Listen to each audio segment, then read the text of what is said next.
This Yo, it's Duff for the Cloud Chaser TV, man. We back up in this thing again, man. We got a special guest in the building, man. Chris Gotti. Chris yeah, Gotti, can you let them know where you from and where they can find you at on social media? for sure. I'm from Hollis, Queens. I'll never. That's where I'm from. Um, and my social media is Chris Gotti 187 at all social media platforms. You know what I'm saying? Dope, dope, dope.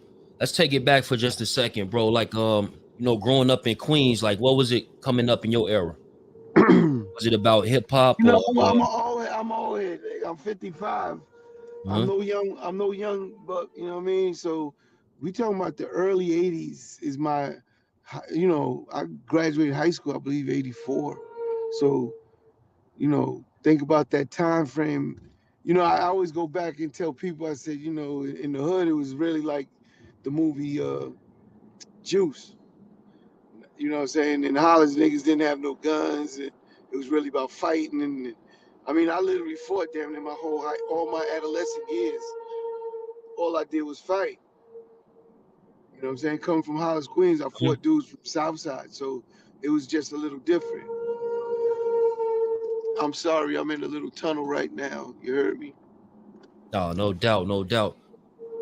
Yeah, so like coming up it was definitely different and you said it was like more so like the fighting era, you know. Yeah. You had to put your hands in. 5 minutes was real. Um, and everyone tried you. So it's like they tried you because for me personally, is uh, niggas tried me because I'm light skinned. I As got you. simple as that. No other reasons. But once you once you show and prove, it's all love after that. If you understand, you put a few on their back, and then they look at you differently. Right. Yeah, that's So pretty much every neighborhood when it comes to that, right? yeah, that's a fact. So like That's a fact. growing into music, like was this around the same time or did it come later? Well, going into music again was that era. We was DJs. We grew up with Run DMC from Hollis, so Jam Master Jay would come to the crib all the time. He used to come pick me up, take me out like these clubs in the city, from the Roxy, the 1018, the Palladium, and we would just be running around, and I'll really be underage in the club, but I'm really there holding him down or making sure he's safe too. And he would always come fuck with me like that. God bless the dead. And it was just a crazy time from that standpoint, if you understand. Like Jam Master Jay, the biggest rap group DJ, is fuck like we right there. Run live right there. Like 230 is where Jay was on. Run is on 2/5. DMC's on 199. So street, 199th Street. So all of these dudes was right there. We all together. You know what I mean? It was kind of crazy. We used to go. They would get us tour bus, not a tour bus, a school bus. We would have like a big school bus, and everyone would go to the concerts when it was in New York. They would do that for all of us in Hollis. You know what I'm saying? Oh, dope, dope, dope. And you know, like you said, these different people, the creation of hip hop at this particular time, coming out in the 80s, right? Yeah. So like what made you go in with the approach of being like rather than an artist versus being an executive, someone behind the scenes? But that's easy. That's I wasn't I wasn't an artist. I never rapped. I tried my hand on them turntables, wasn't good. Irv, Irv, my brother, that nigga was like that on them turntables, and then he became like that as a producer. You know what I mean? And just we was, he could find talent. From the very beginning to current day, that was his gift. All my job was, as Irv being my little brother, was make sure whatever he need, I help him get it. Make sure whatever he need, I Mhm. help him get it. That was the focus. People always ask me this question, but really, that's the simplest answer. And if it meant don't let people talk to Irv, that's what it meant too. You feel me? If it meant don't let no one get next to him and talk to him, cool. I did that too. So they knowing, when someone's building, Irv was a visionary. He's trying to build something.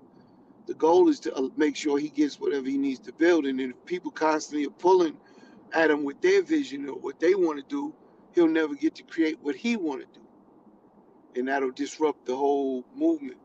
And I wouldn't let that happen. Oh, I got you. I got you.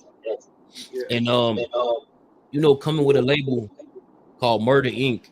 Like, did you catch Yeah. backlash with that name immediately coming into the industry? Nah, we didn't immediately catch backlash.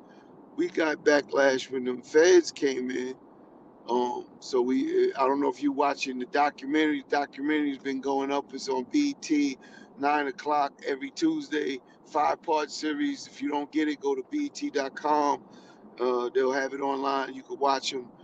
Fire, right? And then that episode when the feds came in, uh, things changed. That's when the label, which is one of Irv's personal and mine as well, biggest regrets is because Leor and Russell Simmons, the niggas who owned Def Jam, we were signed to IDJ at Def Jam. And when they came in and they was like, we got to change the name, we're like, what? And they was like, that murder is causing too much problems. He brought in Ben Chavis, all of these, political people talking about that'll help the feds not fuck with us. So no one wants the feds to fuck with you. So we made one of the worst decisions probably in our careers, which was to change the name or to drop the word murder off the name, which we ended up doing it. Instead of Murder Inc., we was just the Inc., right? And Right. I again, remember that time. man, that was like, why we do that? Hindsight is 2020, but we didn't, man. Irv, like I said, he was so mad at dropping that name. I know I was fucking pissed, but we doing it thinking we're gonna stop the feds, and it didn't stop a fucking thing. So what the fuck did we lose the name for? They just didn't understand our culture. They don't understand how we talk. I had a conversation just yesterday with some of Gunna's people. Shout out Gunna. You know what I'm saying? And Thugger, hope God bless them and get through that mess they in right now. And I was talking to them and I said, one of the main things they need to do is tell their lawyer how they talk. Because I guarantee the state, and they're lucky it's the state, it's not the feds, but the state is built the case before they came in. So that means they probably have thousands of conversations. Me personally, with me and Irv and Murder Inc., I had to listen to over 60,000 conversations and text messages that the feds had as evidence. So I had to translate. I had to translate what we saying. They don't understand how we talk to each other. And I know for sure Atlanta, coming from Atlanta, is even worse than how it is over in New York. Like the translation wise, the slang that's used. So they're gonna interpret it any way they want to help better their case. And Gunna and Thug is gonna have to tell them, no, that's not what that means. This is what it means. So the lawyers could decredit anything they trying to make happen with these recorded conversations and things of that nature. And when it comes to the whole Fed case, and in our culture, when people think of the feds, they automatically say like you can't beat them. And people Nah, will reference Murder Inc. They'll be like, Murder Inc. beat them.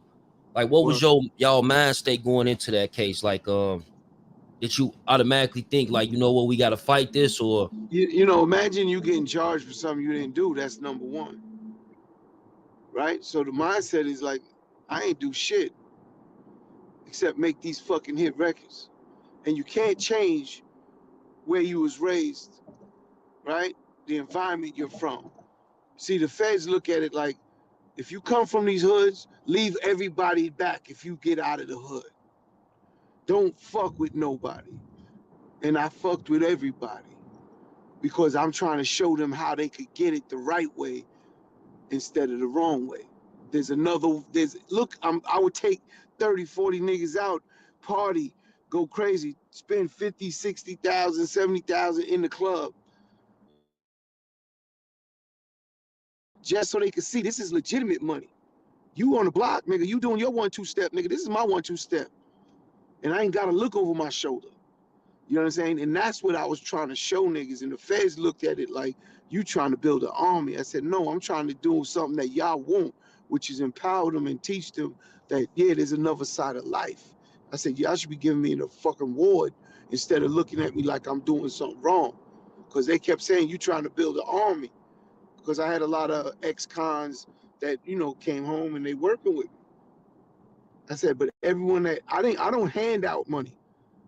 I'm not a nigga, can't extort me. You understand? There's certain things that's not part of my life whatsoever. I do things out of love because I fuck with my people. And they don't understand that. They knew for sure without a shadow of a doubt we gonna flip on Preme, all because, right? All because we're doing 200 plus million and we're not gonna walk away from that because we're gonna lock y'all niggas up. And I just knew not doing nothing. I have my faith, and I just knew God wasn't gonna bless me with something like that after all the good I do for niggas. No, no doubt, no doubt. Definitely was blessing. Y'all came out on top. Yeah, but so the mindset, we really was ignorant. You know what I'm saying? To all of that shit. So when it got really heavy, I had to get up to speed on everything. I'm a quick student. You show me something, I got it. My lawyer, Gerald Shargell, best lawyer ever. He passed away just now, like a couple months ago. Um, but absolutely a monster in that courtroom. And I learned from the best. And he would tell me things, and once you understand, it's like a different level of understanding. And me and him was just clicking on all cylinders, and I could sit here without no, you know, no shade to like Gerald Lefcourt, which was Irv's attorney, but the case was really about me because I handled all the business, all the checks, everything was done by me, signed by me. So that's why I took so much concern and interest to make sure that okay, I got to explain all of these things to these people because it was about me and the things I did with this person, that person. Not saying everything I did, Irv knew 100%. I never did. Only check Irv signed was mine because I never wanted him to look at it like I'm taking money, see, or anything like that. So I would make him sign, you know what I'm saying, my checks. But everyone else's checks was me signing. But if I paid anybody outside of a payroll check, Irv, this is what you want. This is what you want to do. We doing this? Yes. Okay. Boom, and then I go do it. I got you. You feel And then me? yeah. In a recent interview, 50 Cent, he basically said that y'all didn't beat the feds because y'all wasn't involved in anything. Like hearing that comment, how do you You feel? gotta say that again. Your Can phone you is hear me? breaking up. You gotta say it again. Can you hear me now? I hear you, but you was just Yeah. I hear you, yes. In a recent interview, 50 Cent said on the Breakfast Club that you guys didn't beat the feds because you wasn't involved. Like hearing that comment, how do you feel about it? He said we didn't beat the feds. Yeah, he said that basically you didn't beat the feds because you wasn't involved in anything.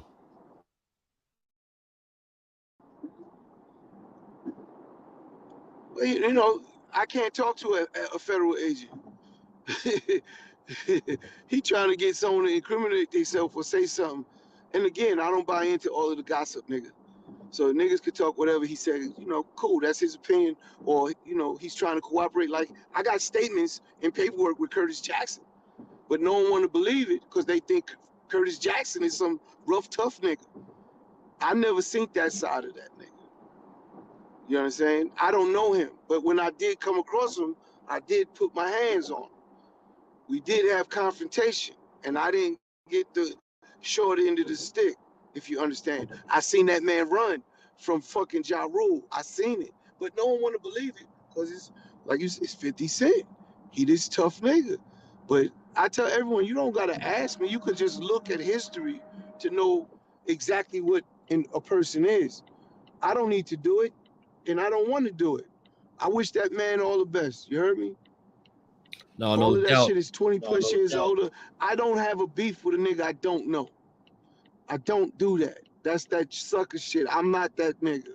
So he could talk all he want. He does. We don't. Irv didn't know him. Ja didn't know him. How could we have a real beef with him? It turned serious because we really paid a lot of lawsuits. We did have order protections against us, so we couldn't come within 1,000 feet of this nigga. You know what I'm saying? But this is what he don't want people to know because he made those moves. But it's all good. I'm not even the nigga to talk about it. I don't care. You feel me? And whatever he said, I don't give a fuck. That's his opinion. He got a right to say whatever he want. But it sounds like he getting a nigga to, he want niggas to react and say something stupid. Did you hear what he said? Say it again. And you tell me I'm wrong. See, I'm a real hood nigga. I'm really active out there with real people. So at the end of the day, it sounds like he looking. What's the name of this podcast? The Down for the clout, cloud death of the chase. clout chaser. Okay, well kill that nigga already then, because that's all he is. That's what made his whole career, and he still do it. See, when you in life, in business, and you make money from or become successful from doing something, whatever it is, you're gonna do that your whole life because you know how to do it. He knows how to do that. He's very good at it. You understand? I respect that. He's very good at it. It's all good. But what he said, okay, I'm gonna ask you some. If you real about what you were, what he said, he's looking for a nigga to react. Like what? We wasn't part of that. Yes, we Right. was. To incriminate. You understand? He's trying to take away something that fuck out of here, nigga. You can't take away my history and my credibility by your fucking clout chasing ass shit. I'm not cool with that's not cool. But you know, there's a lot of suckers out here that might think, oh, he's right. Cool. Good for them. Good luck, God bless. I wish all black men and black women the best. You hear me? I ain't got nothing against nobody. I got no problem with Just nobody. one more question, Just like one more when it question, comes like to when 50 it Cent, like comes to 50 Cent, he like also said that he also he said thinks that Preem should have been behind him and Ja Rule at the same time. You think that was a good idea? listen to me, Preme was managing 50 Cent. Again, public don't act like they know that. So you tell me, put it in perspective. I try to do this so people understand the lies that this man spit out his mouth, that niggas swallow and eat it and believe it. You know, it's good for gossip. It ain't good on real shit. It's not real. So it can never move me. See, I'm not my brother and I'm not Ja. I don't react the way they do to shit. And I would tell them, like, nigga, what the fuck? It's not even real. How could Preem, my OG, okay, manage somebody and I got beef with him? You tell me. You tell me how that make any sense. You tell me So how my other hold on, how my other OG had managed him right after. Blackhand, Chaz, God bless the dead, managed him, and we got beef with him. You tell me. We tried to have meetings 3 times. He don't talk that. That niggas never showed up because he thought niggas were gonna hurt him. So he would never show up. Three, you strike out. That's when he was like, don't ask for no more meetings. I'll give you some more facts. Go search it. Niggas want to talk this cloud chasing shit or whatever. Go add. The nigga bought 4 beats for my brother. Or he didn't, he never got to get them. But if you don't fuck with niggas, why are you buying beats to make your album? We charged him. We gave Tina Davis, who is the running his project for him when he was at Columbia Records. We gave her a price at 200,000 for 4 tracks, which was love at the time. So they sent 100 grand. We never did no work, but out of his budget. But why would he do that if he don't fuck with niggas? He just wanted to be down with Murder Inc. He's a Queens nigga, knew we was about that life, everything. And that's it. And we with Preem, the king of Southside. He's from Rochdale, nigga. Like, people don't understand the truth. Rochdale's next to Southside. He was living in his grandmama's house in Rochdale. I got you. I got you. But And it's all good. You know what I'm saying? Like I said, good luck, God bless, my nigga. But I'm not in that all of that fake world shit. It's all good. And Mike Geronimo, he did a recent interview and he had said that you introduced him to Preem. Like how did you have a relationship with Mike Geronimo, and is it true what he said? My relationship came from Mike because of Irv, not because of anything. Irv had Mike, and again, I'm not gonna sit here and say I remember I was the first one to bring him to Preem or not. So if he said it, I don't know if I'm gonna say okay, cool.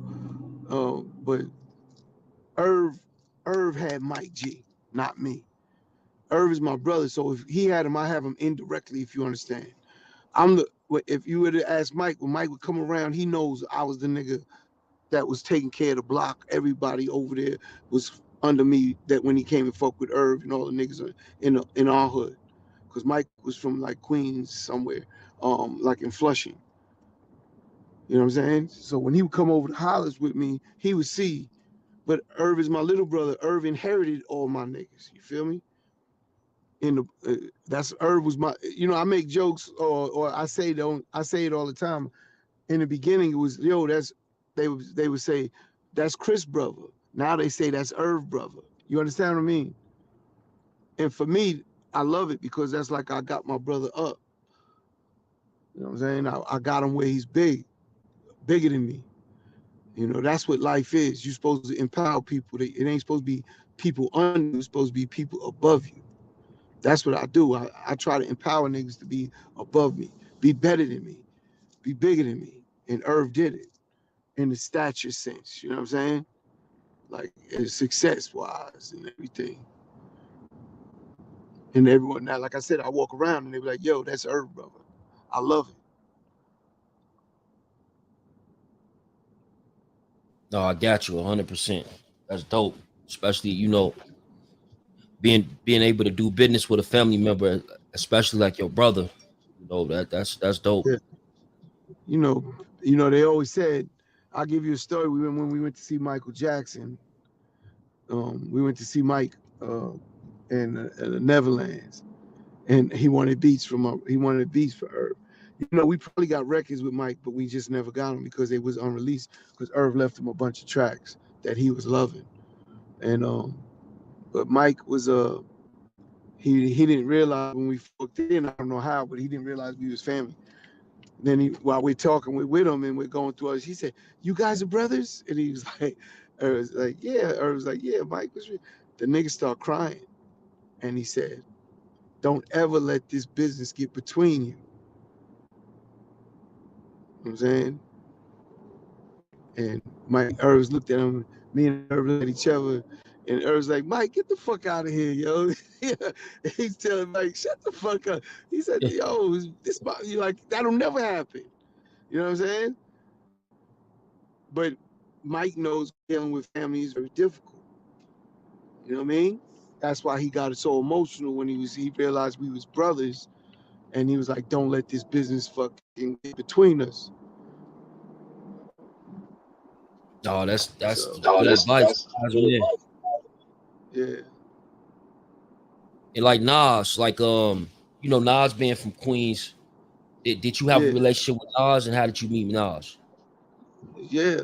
Again, we Queens niggas. We be in different shows and stuff. I fuck with Jungle. His OG over there is my man Worm. You know what I'm saying? So, there was a lot of connections, if you understand. A lot of connections with us.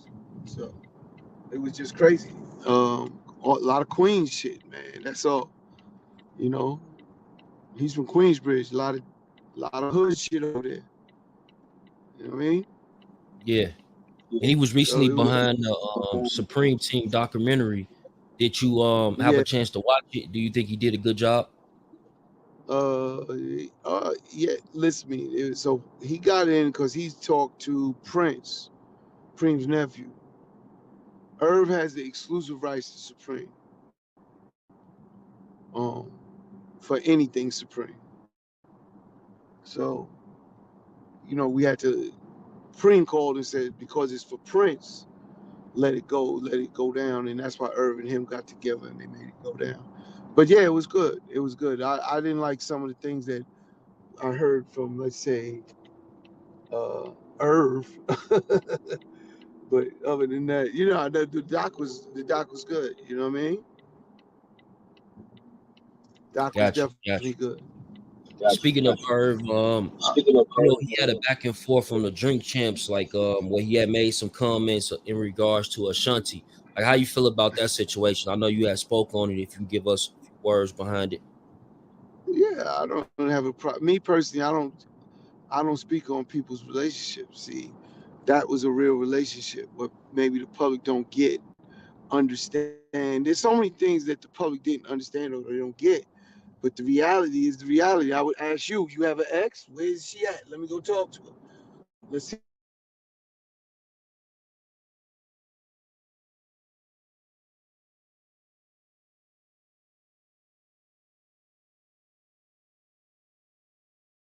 Let's see if she got I think you went out. You back? relationship.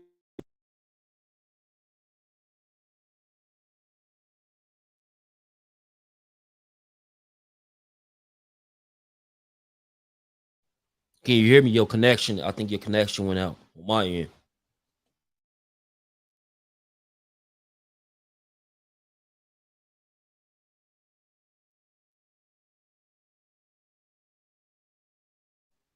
If y'all watching this on, follow the page, Death for the Cloud Chaser TV, all major platforms. Follow Irv Gotti as well as Chris Gotti. They got a new documentary that airs on BET every Tuesday. Y'all check that out. It's a 5-part docu series.